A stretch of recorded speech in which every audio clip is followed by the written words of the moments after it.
What begins to stir inside you when you encounter another person and feel, before thought or intention, that nothing in you can remain hidden any longer? The first shift is not reaction but compression. Attention narrows without effort. Ambiguity falls away. Conversation loses its margins and becomes exact. There is a sense that drift has ended, that improvisation will no longer protect you, that the space between what is said and what is meant has collapsed. Recognition does not arrive as understanding. It arrives as pressure. The interaction feels shorter, denser. Only after this pressure establishes itself does the body register the change, the chest tightening, the breath adjusting, the nervous system readying without instruction. This pressure unsettles because it exposes a rare condition.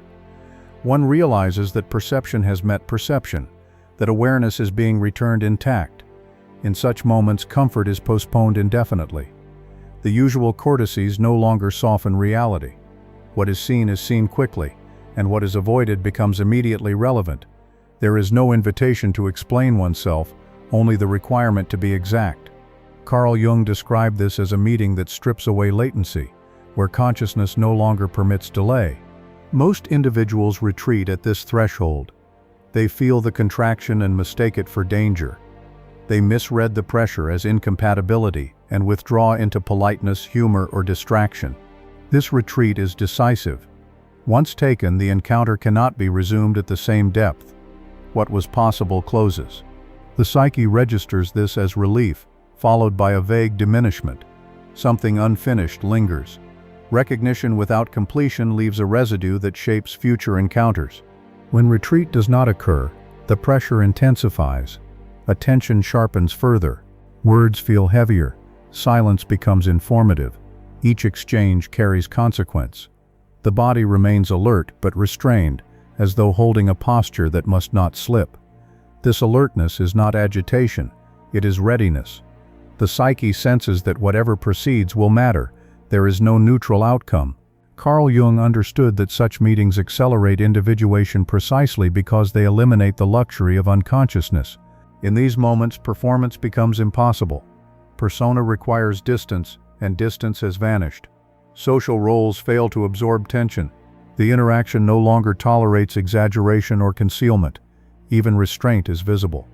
What remains is the pressure of mutual recognition, a condition in which each participant becomes accountable for what they are. This accountability is not moral, it is structural. The encounter demands coherence. The gravity of this demand explains why awakened individuals rarely meet without consequence. Awareness intensifies awareness. Each becomes a catalyst for the other. This does not produce harmony. It produces exposure. The psyche reacts by mobilizing defenses or surrendering them. There is no middle ground.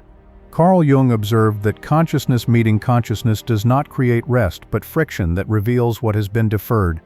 As the pressure sustains itself, the interaction narrows further. Irrelevant topics fall away. Time seems condensed. The body remains engaged, breathing measured, posture exact, yet movement feels secondary to perception. One senses that the encounter is doing the work, not the participants. The psyche has taken control of the tempo. What unfolds does so according to necessity, not preference. Recognition before comfort alters the trajectory of relationship from the outset. It establishes a field in which retreat is costly and continuation is demanding.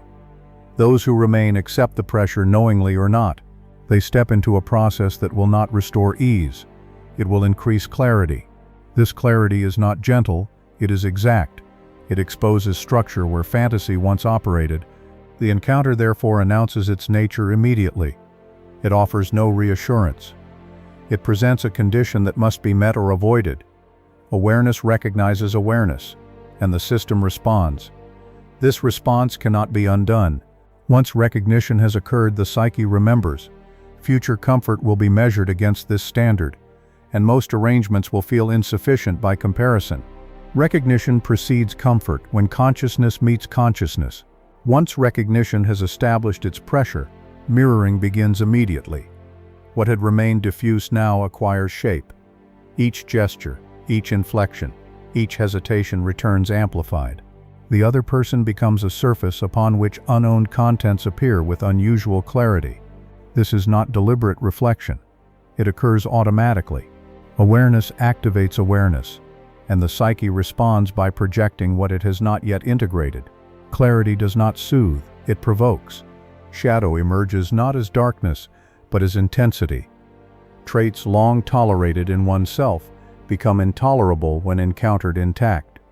Impulses once ignored demand response. Irritations surface without warning. Admiration shifts abruptly into resistance. The psyche struggles to distinguish what belongs to the other from what has been awakened within. Projection accelerates because time has compressed. There is no gradual unfolding. The encounter moves faster than adaptation can manage. Carl Jung observed that shadow activation is inevitable when unconscious material is mirrored without dilution. The psyche defends itself by assigning disturbance outward. One feels judged, challenged, diminished, or exposed, often without overt cause. These reactions are rarely proportionate to the interaction. Their excess reveals their origin. The pressure of recognition forces disowned elements into consciousness, and the psyche seeks relief by externalizing them. Only after this psychic disturbance establishes itself does the body register the strain. The chest tightens as if bracing, breathing shortens without panic, muscles prepare without movement. The nervous system enters readiness not for action, but for containment.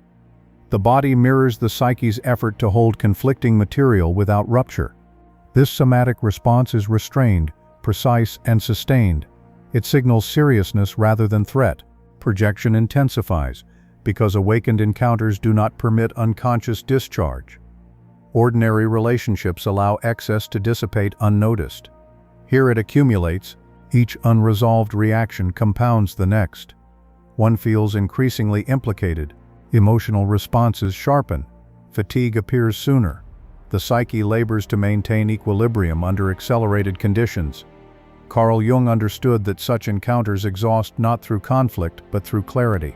As mirroring continues, the distinction between self and other becomes fragile. One may feel invaded or scrutinized, yet the sensation originates internally. The other functions as catalyst, not cause.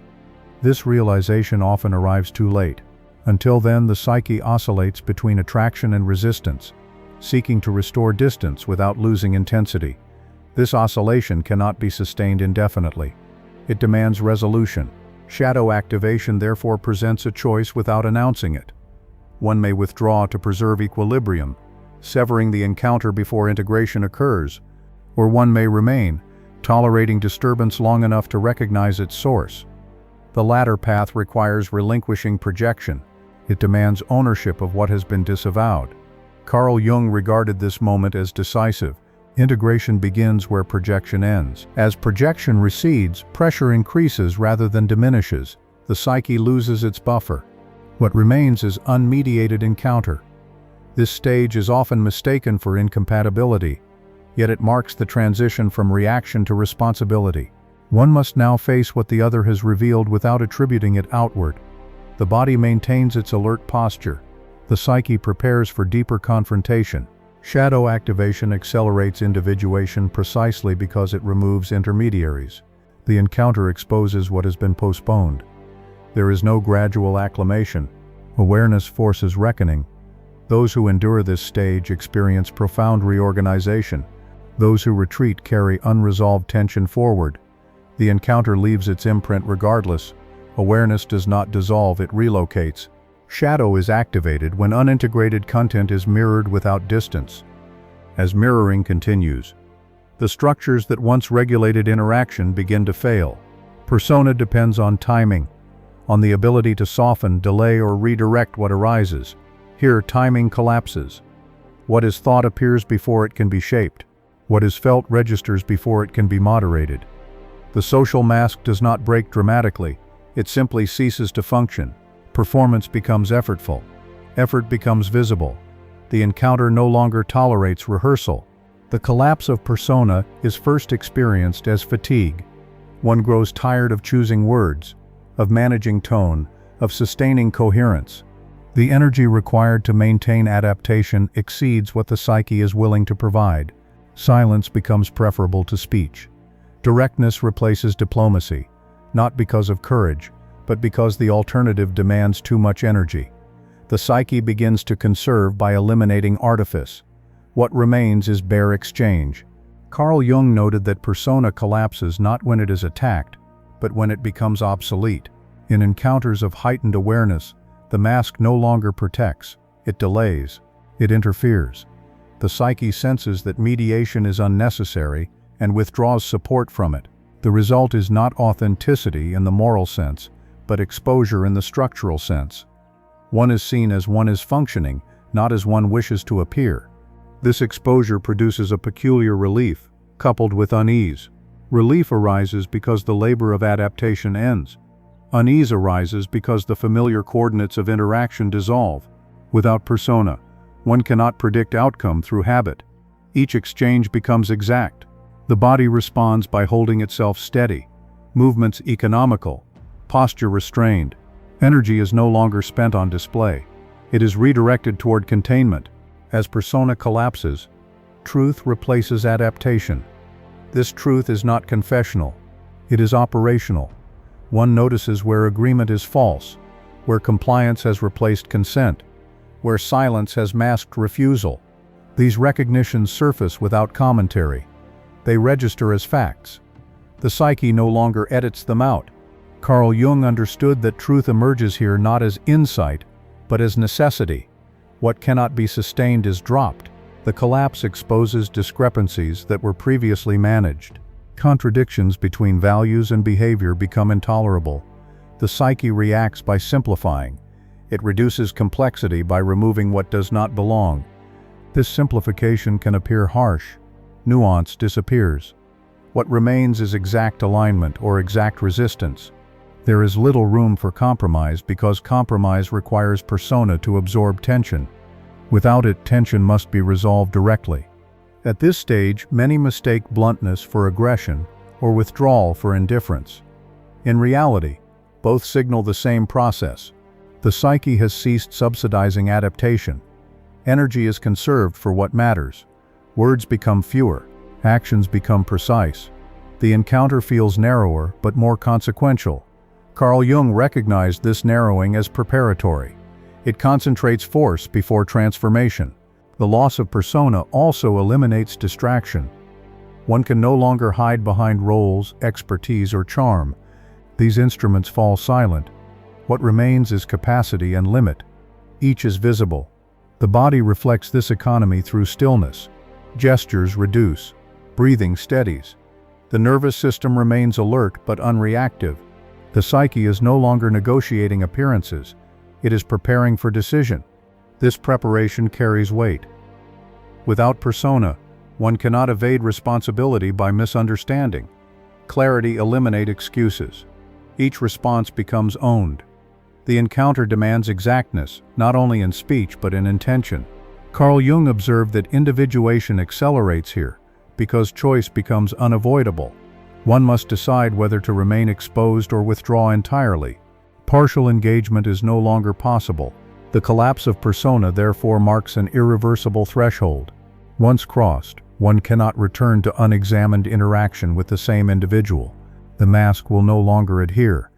Any attempt to restore it feels artificial and exhausting. The psyche remembers the cost. From this point, relationship proceeds either through truth or not at all. There is no intermediate mode. Persona collapses when adaptation no longer serves psychological truth. When persona has collapsed, conflict emerges without announcement. It does not arrive as hostility, but as acceleration. Differences that were once absorbed now demand articulation. Tension that was previously diffused gathers force. The encounter becomes unstable, not because something has gone wrong, but because nothing is buffering what is present. Conflict here is not a breakdown, it is a forcing function. It drives the psyche toward resolution. It has postponed. Avoidance at this stage produces immediate fracture. Silence no longer neutralizes tension. Politeness no longer preserves connection. What is withheld returns magnified. Each evasion compounds pressure. The psyche reacts by intensifying confrontation, until engagement occurs or separation is enforced. There is no capacity for indefinite suspension. Carl Jung recognized that conflict arising under such conditions accelerates individuation precisely because it removes all secondary paths. The nature of this conflict is distinct. It is not about opinion, preference, or dominance. It concerns incompatible necessities. Each individual represents a developed inner configuration that will not yield without consequence. The clash reveals structural limits. Where compromise once preserved harmony, it now produces distortion. The psyche insists on exact alignment or exact refusal. Anything else drains vitality. The body reflects this insistence through sustained alertness, breathing measured, muscles prepared without agitation. Conflict, therefore, performs a clarifying function. It strips away residual illusion. What cannot coexist becomes unmistakable. This clarity is not gentle. It carries weight. Each exchange now has the capacity to alter both participants permanently. Carl Jung understood that awakened encounters either integrate through conflict or dissolve because of it. Avoidance is not neutral, it is destructive. It fragments both psyches by prolonging an untenable state. As conflict unfolds, projection attempts one final defense. Each may feel accused or constrained by the other's presence. Yet these reactions expose remaining shadow. The pressure forces recognition of where one's own structure resists change. This recognition arrives as discomfort rather than insight. The psyche must tolerate this discomfort to proceed. Without tolerance, the encounter collapses into hostility or withdrawal. The body becomes a critical indicator here. Fatigue intensifies if conflict is evaded. Energy drops sharply when truth is withheld. Conversely, when confrontation is engaged directly, the body stabilizes despite tension. Breathing deepens. Posture steadies.